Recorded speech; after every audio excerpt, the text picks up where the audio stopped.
Thanks to join the channel here over at Subscribestar. So Flash bombing, another image of crying Kevin Smith. He's a guy who cried over Star Wars, of all things. Crying over Star Wars.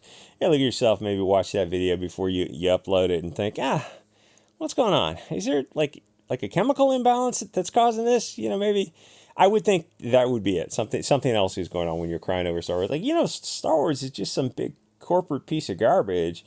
You want to cry over the original Star Wars, I guess, more understand that. Though, I mean, there's really nothing to cry about. It was like just the 3 films really well made that appealed to the audience. I mean, it didn't end on a sad note. It's like, yeah, that's what movies are supposed to be. Maybe you're crying over what Star Wars could have become, just the wasted money, the wasted effort, and just the destroying George Lucas's legacy. I guess that is fair enough to cry over that. But I think he's crying over maybe his connection of being hired to direct future episodes of maybe some streaming show or something. He's crying over lost millions. I guess I would cry over that also. So Kevin Smith is crying because Batman the 99 version won't get made. Okay, so the way this works, I guess maybe there might be some spoilers for Flash if you haven't seen it by now. It's you can just go ahead and skip the Flash. I saw it again last night. Michael Keaton was kind of the star of the show, and as much as I don't like Ezra Miller, he did a really good job playing the role, and it's not his fault that the movie's a half hour too long. Like, he could have edited out that first half hour of the childhood backstory of Ezra Miller, and it would have been a much tighter movie. So, like, a lot of the stuff that was wrong with it really wasn't his fault, and as it turns out, that movie's going to lose like $150 million. Okay, so the way this works is Batman Beyond was going to get made if the Flash... And the thing is, movies have ripple effects, and Marvel and DC are seeing this too. Every universe of movies, even the Rings of Power, like anything that if it was like if Rings of Power was a massive success, like a huge caught fire success, yeah, for sure there would be spin-offs. And same within the Marvel universe and within DC, except what you're seeing now across Amazon, Marvel, and DC, or Disney and Warner Brothers, is you're seeing the, I don't know what the opposite, it's like branches that were going to branch out in the future and form new buds and offshoots and flowers and all this are just shrinking in and dying on themselves because the things that were the stem growth that was going to go out there and produce all these fruits, it just didn't. It just is kind of withering away. The flowers that didn't get pollinated, or I've been gardening a lot lately. Sorry for the metaphors. So it's having that opposite effect if it's not rippling out to form new units. Like spin-offs are a consequence of something being so insanely successful. And Marvel and DC is just, those days are long gone. Like people go, oh, the superhero thing kind of boomed and busted.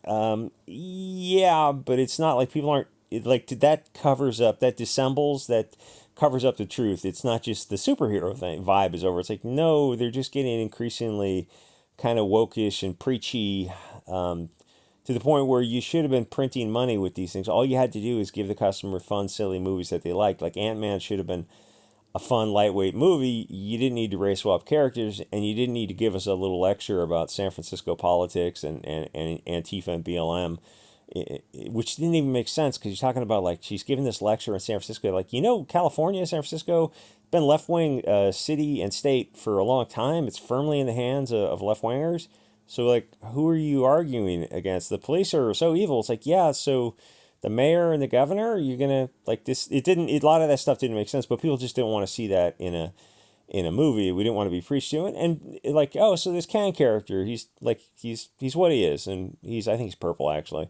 But, why'd you swap them out? Oh, because we're transformative, not curative. Yeah, but the audience is definitely on board with stuff being curative. And like, fuck the audience. Yeah, we're getting that. Sorry for swearing, but we're well aware of that. Okay, so the way this stuff, and when I say they should have been printing money, it would have been so effing easy to do. If you have Marvel and DC or Rings of Power, oh my gosh, you should have been just give the freaking customer what they'll pay for. What a brutal... No, you can't understand that. We're globalists. Yeah, though, that I understand. That I'm learning, as are other people. So the way this works is Batman Beyond was going to get made if the Flash did what Batman did. And like I said with the flower analogy, is like a ton of other buds would have opened up if these things were successful. Obviously, they're going to capitalize on this. So what the Batman did, which came out the other year, was about $750 million with $130 million opening, which honestly, for the budget and the name recognition, is not a huge hit. And I talked to someone in a chat about that, and they're like, I'd love to have a $750 million hit that's not a huge hit. But you know what I'm talking about? Like, Batman is one of the most recognized characters in the West, and with the budget and the marketing and everything that went into it, $750 million is like it should have been more. So the Flash with Ezra Miller and his just mountains of marching powder and his spirit sex cult opened to $55 million instead of the 130 they were expecting, and is set to lose about $150 million, which, all these losses are starting to add up for Disney and Warner Brothers. And keep in mind, they had to cancel the earlier Batgirl movie because it was such feminist cancer that it would have hurt the brand. And now there's a interview that came out later where they're looking at this and like, yeah, this of course would have been better to cancel this because a series of losses in a genre hurts the brand. And that's where Marvel and DC is now, where their brands are very seriously tarnished. They have Batman and Guardians of the Galaxy, Batman and Spider-Man, but Spider-Man I think is mostly owned by Sony now, which seem to be still positive name recognition, but they have a whole string of bombs behind them, and people eventually get to the point of, yeah, I'm not going to keep going to the theater and spending $16 to go see a movie where it's an underperformer, and like The Flash is definitely watchable for free or for $2. But it's not, or maybe even for $5. But it's not watchable for $16.50 or whatever your local theater. Not at all. So there are $100 million or more lost. Then they had SS Squad Part 2, Part 1 and 2. I think they both lost money because they took the sex appeal out of the sexy character. And Birds of Prey, that was a hard bomb, and for a lot of the same reason. And it was just too much estrogen and like body diversity or age diversity or something. Like, you had a bunch of schlubby women who probably would have looked better if you kind of dressed, like, hoard them up in their costumes, like made them a little bit sexier. But they just didn't do that. That wasn't what they were selling to. Like, so who's your market? Like, women? You're selling the superhero movie to women? Yeah, well, men can see it also, but you're not like, they're not, men look at this and they go, yeah, it's a bunch of 40-year-old soccer moms running around punching out gangsters. It's nonsense. So there's a scene in Birds of Prey where they're at like a fun house. It's just, and that's it. It's like 40, 50-year-old soccer moms who are, 120 pounds who are beating up these 200-pound, guys who look like they could, it's just it's just insane. So DC's got some serious money going out the door, and they're not getting that money back, which they did to themselves. All they had to do was just get rid of the feminist stuff. What a great shot. The feminist stuff, it's just that easy because nobody cares about feminism. Girl power is cancer. Even girls are not, like they say they love girl power, but when it comes time for them to pony up the ticket price, like women are not getting together to go see these movies. Charlie's Angels, Birds of Prey, Terminator, Vagina Edition, X-Woman, all this other like girl power movie. Oh, how come, it's men's faults they didn't see it, but women didn't see the movie either. Oh yeah, we're just going to skip over that. So the thing is with the Flash bombing is, as crazy as Ezra Miller is, he knows what he's doing when he's on stage. He's not a leading man though. That's the mistake I think DC made, but he's a great sidekick character. The mistake with Flash was not having an ensemble cast. It should have been, the story would have been better told from Michael Keaton. It's like, just come out and recognize, yeah, Michael Keaton is a much stronger actor, a name as the Batman, even 30, what was it, 2023, 30 years later? When was, no, I was 89. So, okay, about 35 years later, still Michael Keaton is a much stronger name than Ezra Miller will be. You should have told it from his perspective. He should have been the story, and I think you would have had a hit. But it would have been, but it's called The Flash. Yeah, but Ezra Miller and The Flash is a way great big character, and Ezra Miller is just not that guy to carry the story, especially with his weirdo stuff that came out. But I think they had already made the stuff when the weirdo stuff was kind of coming out.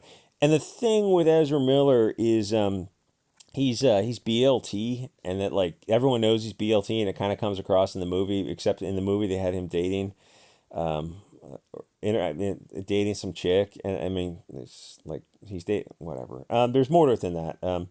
So that doesn't like, the audience, like, can't suspend the disbelief on that too much. And they, like, you look at the relationship and you go like the actor doesn't believe this, the character doesn't believe this, I don't believe this. There's no need to include him dating a woman in the movie. That didn't make sense at all. And the thing is, he's kind of alien looking. He just doesn't connect with an audience, even before all the crazy stuff with him. I mean, as a main character, starting some kind of sex cult and fighting women in Iceland and walking into hotel rooms. Because I don't know, I don't know how many people are really focused on that kind of stuff, which I assume is all pharmaceutical related. So I don't think people boycotted the Flash. It's just that like 4 out of 5 last DC films didn't, as well as the Disney films, if not more, they just didn't do well. Some of them outright bombed, and some of them just underperformed. So statistically, the Flash was going to bomb as well. The next movies that are coming out in DC, I think, are going to be the Joker, that is going to do well. The first was a low budget film that did like $1 billion. I think Deadpool is in the same category. It was a lower budget film that just massively connected with an audience. And DC would be crazy if they think that they're going to make another girl power type of film. Honestly, people say the entire superhero genre is over. I mean, it didn't have to be if they didn't want it to be. And really, any movie that has anything that can be bent to serve a woke agenda will be. So those movies are going to bomb, and Hollywood is not going to stop because this agenda they're pushing is a religion to them. And I say that all the time. And I know it would have sounded crazy 10 years ago, a little less crazy 5 years ago. And now you're starting to look at it and you go, there might be something to what they're saying about this religion, this cult aspect it reaches out and just, I have this squash plant and they form these tendrils, right? And there's a tomato growing next to it, and the squash has reached out one of these tendrils and it's pulling the tomato branch down into it. It's just reaching out for just to destroy everything. Whatever, bad analogy, but all they'll do is make smaller movies. They're not going to stop woke because that train has no brakes. Anyway, so the Twitter kids are upset that people are not watching the back to that shot. People are crying Kevin Smith. People are not watching the Flash. See, that part of the Flash, like the ending of the Flash, was actually pretty solid, where they're doing all the time travel stuff, even though there was some like logical errors within that. But the part of Michael Keaton, when he was heavily involved in the movie, and the part about where they're in these time nexus points and they're trying to fix things, and the guy has been there for like a million years, and that kind of stuff was really interesting. So it did a lot of things well. It's like there's a lot of stuff that comes out in the mainstream Hollywood now. You look at it and you go, if it wasn't for woke stuff, these movies, like, they're almost good. Even I remember Ghostbusters 2016. People, and when I say this, people look at me like I'm insane. I go, that movie, it would not have taken much. I think Red Letter Media went through and they showed you how, with a little editing, to allow the scenes to sit and develop themselves, like not insert all this like joke after joke after joke, to let them the jokes land and just sit there for a second. It could have been saved, but it's like they just like they can't get out of their own way. They snatch defeat from the jaws of victory. Anyway, so the Twitter kids are upset about people not watching The Flash because now they're not going to get their Coomer consumer Batman Beyond. They would blame the Phantom Menace, which I guess is kind of stupid because they do that, but their own side doesn't watch the movies either. So like even when they say that stuff, they know it's kind of pointless. And it's sort of interesting to wonder about what effect the YouTube community has on Hollywood. I was thinking about doing a video on that.